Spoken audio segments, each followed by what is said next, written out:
Hi అండి. Welcome to study with tricks. ఈరోజు మనం ఆంధ్రప్రదేశ్ ఇంపార్టెంట్ కరెంట్ అఫైర్స్ ని డిస్కస్ చేయబోతున్నాం. Which state government unveil the Amaravati quantum valley plan to attract $1 billion in investment by 2029? 2029 నాటికి $1 billion American డాలర్ల పెట్టుబడులను ఆకర్షించేందుకు అమరావతి క్వాంటమ్ వ్యాలీ ప్రణాళికను ప్రకటించిన రాష్ట్ర ప్రభుత్వం ఏది అంటే ఆంధ్రప్రదేశ్. 2025 జూలైలో ఆంధ్రప్రదేశ్ ప్రభుత్వం అమరావతి క్వాంటమ్ వ్యాలీ డిక్లరేషన్ ను ఆమోదించింది. ఇది అమరావతిని క్వాంటమ్ సాంకేతికతల కోసం గ్లోబల్ హబ్ గా అభివృద్ధి చేయాలని లక్ష్యంగా పెట్టుకుంది. క్వాంటమ్ వ్యాలీ ప్రాజెక్టు లక్ష్యం రెండు విభాగాల్లో విభజించిందండి.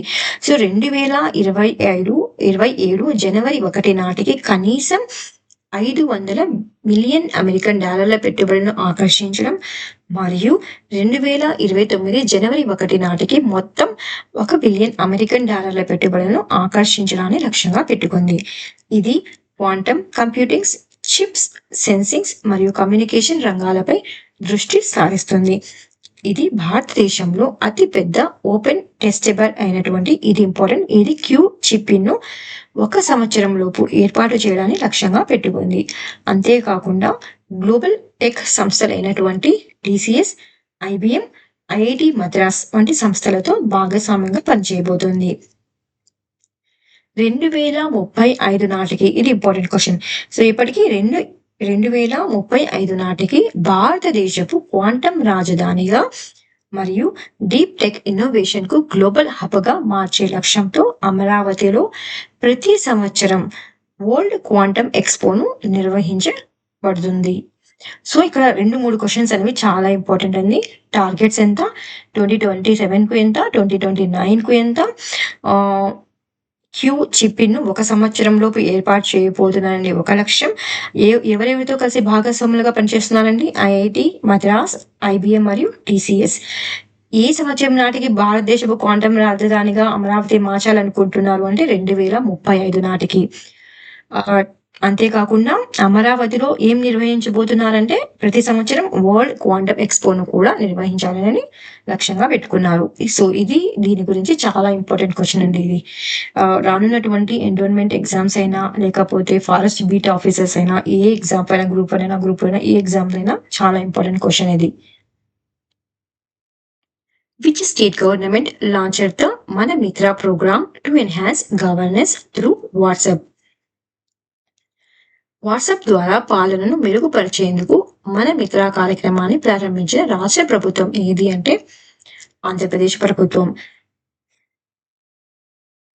ఇటీవల ఆంధ్రప్రదేశ్ ప్రభుత్వం ఐటీ మంత్రి నారా లోకేష్ నేతృత్వంలో మన మిత్ర అనే భారతదేశపు మొట్టమొదటి వాట్సాప్ యాప్ ఆధారిత పాలనా వేదికను ప్రారంభించింది.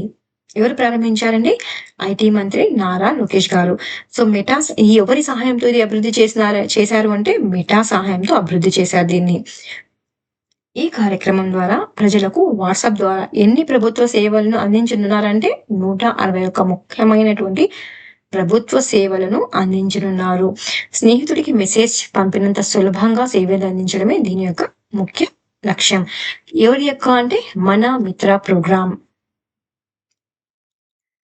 What is the primary purpose of implementing the permanent education number PEN by the Andhra Pradesh School Education Department?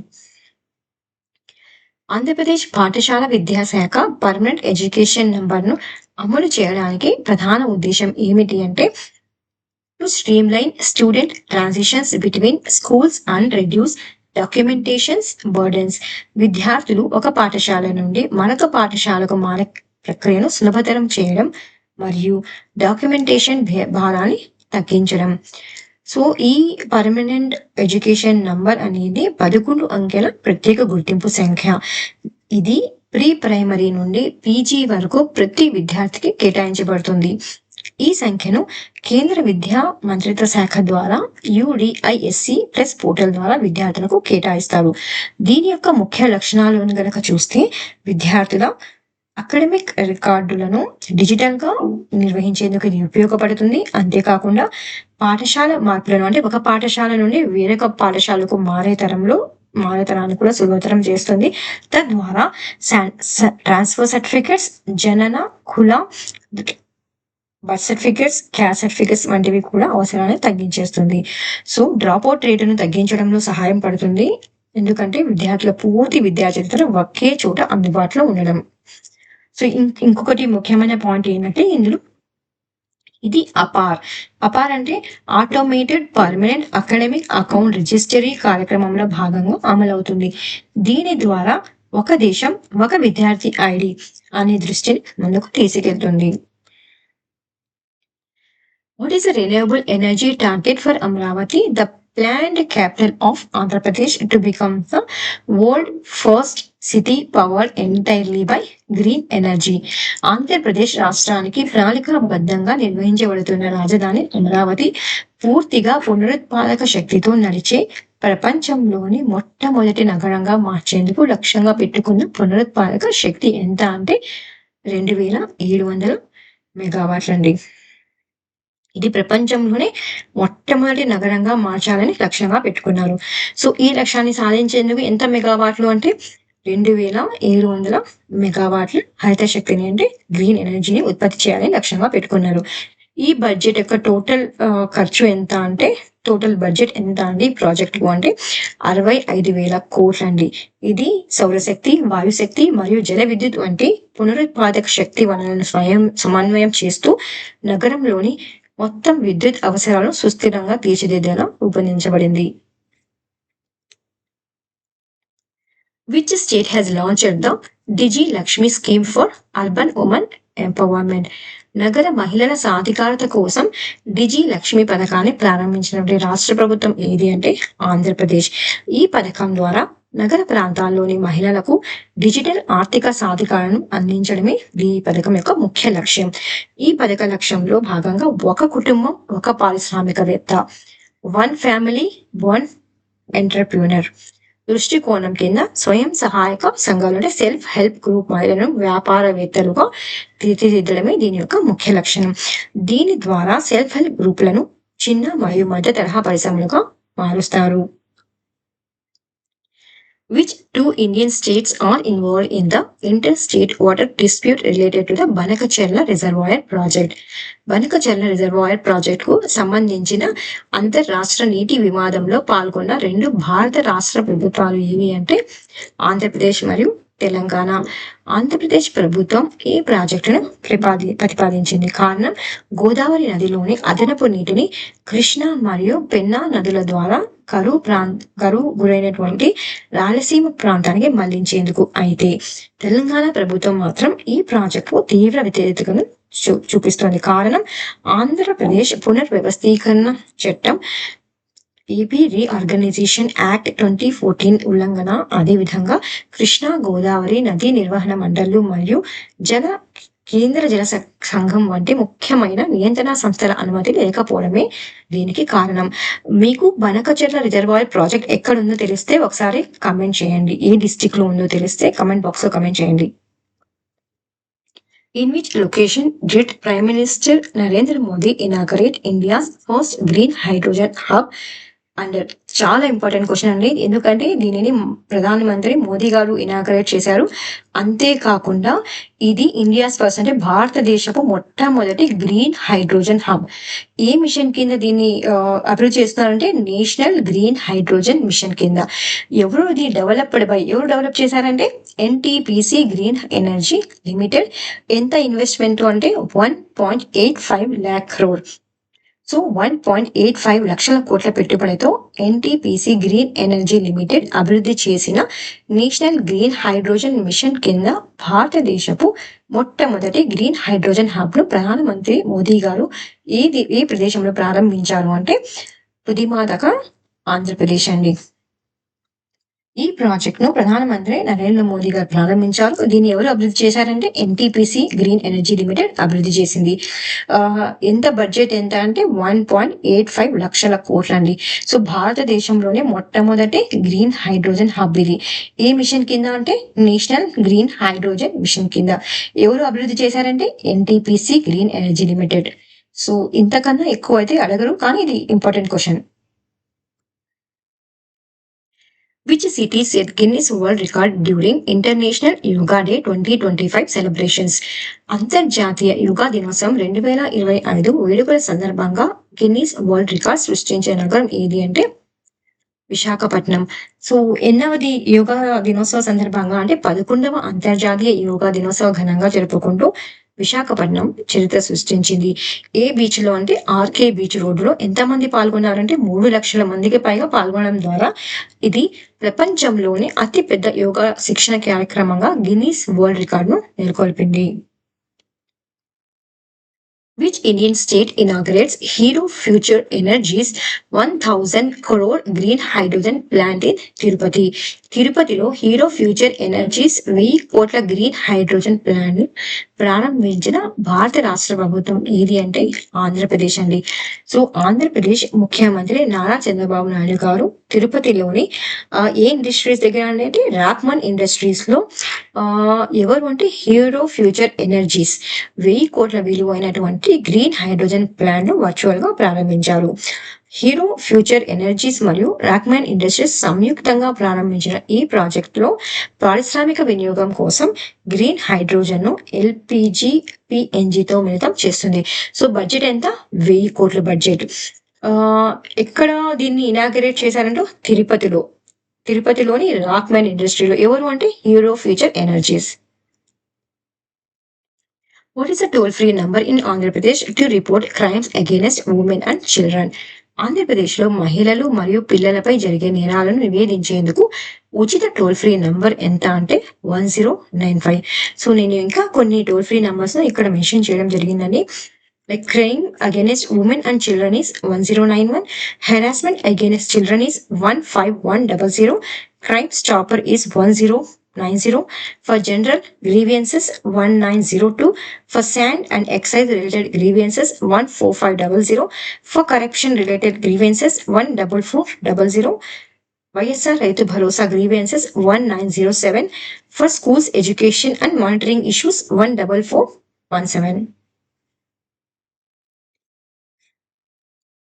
What is the name of the smart education portal developed by the government of Andhra Pradesh? Andhra Pradesh ప్రభుత్వం అభివృద్ధి చేసిన smart విద్యా portal పేరు ఏమిటి అంటే జ్ఞానభూమి అండి. So ఈ portal ద్వారా విద్యార్థుల స్కాలర్షిప్లు, విద్యా సేవలు మరియు విద్యా సంస్థల పనితీరును నిర్వహించేందుకు రూపొందించిన స్మార్ట్ డిజిటల్ వేదికే Jnanabhumi. What is the name of the enforcement and awareness initiative launched by the Andhra Pradesh government to educate people and students about drug abuse and public safety?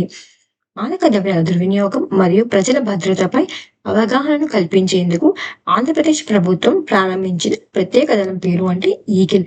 So eagle అంటే elite anti narcotics group for law enforcement.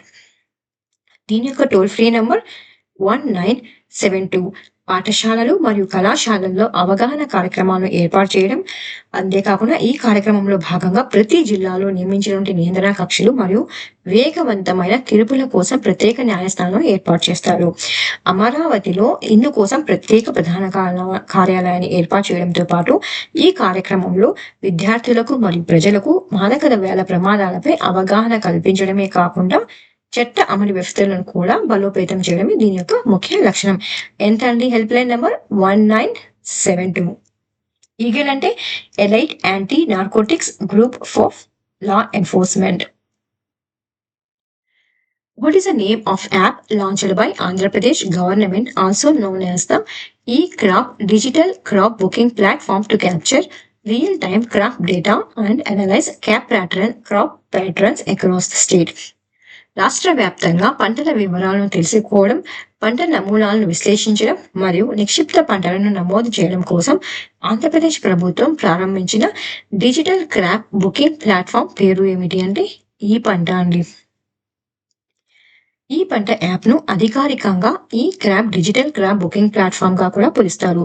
ఈ పంట app ను ఆంధ్రప్రదేశ్ ప్రభుత్వం ప్రారంభించింది. ఈ app ద్వారా రాష్ట్ర వ్యాప్తంగా పంటల వివరాలను తక్షణమే నమోదు చేయడం, పంట నమూనాలను విశ్లేషించడం మరియు వ్యవసాయ ప్రణాళికలను మెరుగుపరచడంలో సహాయం చేస్తుంది. Which drone manufacturer announced 100 crore investment to develop a drone city in Orvakal village of Karnool district, Andhra Pradesh, spanning in 300 acres.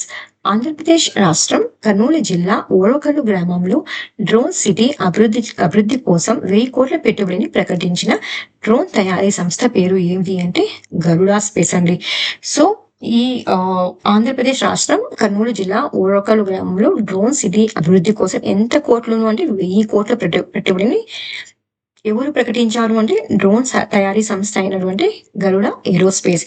ఈ ప్రాజెక్టు ద్వారా డ్రోన్ ఆవిష్కరణను ప్రోత్సహించడం, ప్రతిభావంతులను ఆకర్షించడం మరియు భారతదేశాన్ని డ్రోన్ సాంకేతికలో ప్రపంచంలోనే ముందుంచడంలో నిలిపేందుకే దీనిని రూపొందించడం జరిగింది. అయితే ఈ ప్రాజెక్ట్ కి ఎంతమందికి జాబ్స్ ని క్రియేట్ చేస్తున్నారు అంటే ఎక్స్పెక్ట్ చేస్తున్నారు జాబ్స్ క్రియేషన్ అంటే 20,000 మందికి అండి. అదే పైలట్ ట్రైనింగ్ ఎంతమందికి ఇస్తున్నారు అంటే 25,000 డ్రోన్ పైలట్స్ ప్లాన్ చేస్తున్నారు ట్రైనింగ్ కోసం. Under the one family one entrepreneur by 2030 initiative, how many MSME parks are planned to be established across Andhra Pradesh? ఒక కుటుంబం ఒక వ్యాపారవేత్త 2030 నాటికి కార్యక్రమం కింద ఆంధ్రప్రదేశ్ రాష్ట్రంలో ఎన్ని ఎంఎస్ఎంఈ పార్కులు ఏర్పాటు చేయాలని లక్ష్యంగా పెట్టుకున్నారంటే 175 అండి. సో ఆంధ్రప్రదేశ్ ప్రభుత్వం రాష్ట్రంలోని 175 అసెంబ్లీ నియోజకవర్గాల్లో ప్రతి ఒక్క నియోజకవర్గంలో ఒక ఎంఎస్ఎంఈ పార్క్ ఏర్పాటు చేయాలని లక్ష్యంగా పెట్టుకుంది. ఇందులో భాగంగా ఇప్పటికే 11 ఎంఎస్ఎంఈ పార్కులు ప్రారంభించబడ్డాయి. అంతేకాకుండా ఇంకా 39 పార్కులకు శంకుస్థాపనలు జరిగాయి. సో లక్ష్యం ఎంత అంటే ఎన్ని ఎంఎస్ఎంఈ పార్కులు ఏర్పాటు చేయడం అంటే 175. సో నేను ఇక్కడ ఎంఎస్ఎంఈ యొక్క డెఫినేషన్ అంటే మైక్రో, స్మాల్ అండ్ మీడియం కి డెఫినేషన్ మెన్షన్ చేయడం జరిగిందండి. అకార్డింగ్ టు యూనియన్ బడ్జెట్ 2025 ప్రకారం లైక్ రివైజ్డ్ ఇన్వెస్ట్మెంట్ ఎంత, రివైజ్డ్ టర్న్ ఓవర్ రేట్ ఎంత, ఎవరికి మైక్రో, స్మాల్ అండ్ మీడియం వారికి. సో ఇది చాలా ఇంపార్టెంట్ అండి. దీని నుంచి క్వశ్చన్ ఆల్రెడీ యూపీఎస్సీలో అడిగారు, అదేవిధంగా ఏపీఎస్సీ గ్రూప్ 1 లో కూడా అడిగారు. సో ఎంఎస్ఎంఈ డెఫినేషన్ ఒకసారి చూసుకోండి. At which location did Andhra Pradesh Education Minister Nara Lokesh launch the Dokka Sithamma Midday Meals Scheme for Junior College Students? Andhra Pradesh విద్యాశాఖ మంత్రి నారా లోకేష్ గారు జూనియర్ కాలేజీ విద్యార్థుల కోసం డొక్కా సీతమ్మ మధ్యాహ్న భోజన పథకంను ఎక్కడ ప్రారంభించారు అంటే పాయకాపురం, విజయవాడ అండి. విజయవాడ ఆంధ్రప్రదేశ్ విద్యాశాఖ మంత్రి నారా లోకేష్ గారు జూనియర్ కాలేజీ విద్యార్థుల కోసం డొక్కా సీతమ్మ మధ్యాహ్న భోజన పథకంను విజయవాడ సెంట్రల్ నియోజకవర్గంలోని పాయకాపురం ప్రభుత్వ జూనియర్ కాలేజీలో ఎప్పుడు ప్రారంభించారంటే 4 జనవరి 2025 ప్రారంభించారు.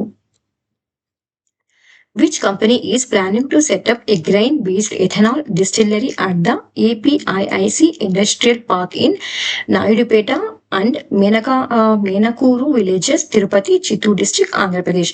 ఆంధ్రప్రదేశ్ రాష్ట్రం చిత్తూరు జిల్లా తిరుపతి ప్రాంతంలోని నాయుడుపేట మరియు మేనకూరు గ్రామాల్లోని ఏపీఐఐసి ఇండస్ట్రియల్ పార్క్ లో ధాన్యాధారిత ఎథనాల్ డిస్టిలరీని ఏర్పాటు చేయాలని యోచిస్తున్న సంస్థ పేరు ఏమిటి అంటే grace ventures private limited. So Andhra Pradesh I think Tirupati కూడా ఇప్పుడు ఒక జిల్లాగా ఉందండి. సో తిరుపతి ప్రాంతంలోని ఎక్కడ అంటే నాయుడుపేట మరియు మేనకూరు గ్రామాల్లో ఉన్నటువంటి ఏపీఐఐసి ఇండస్ట్రియల్ పార్క్ లో ధాన్యాధారిత ఎథనాల్ డిస్టిలరీ ఏర్పాటు చేయాలని యోచిస్తున్నారు.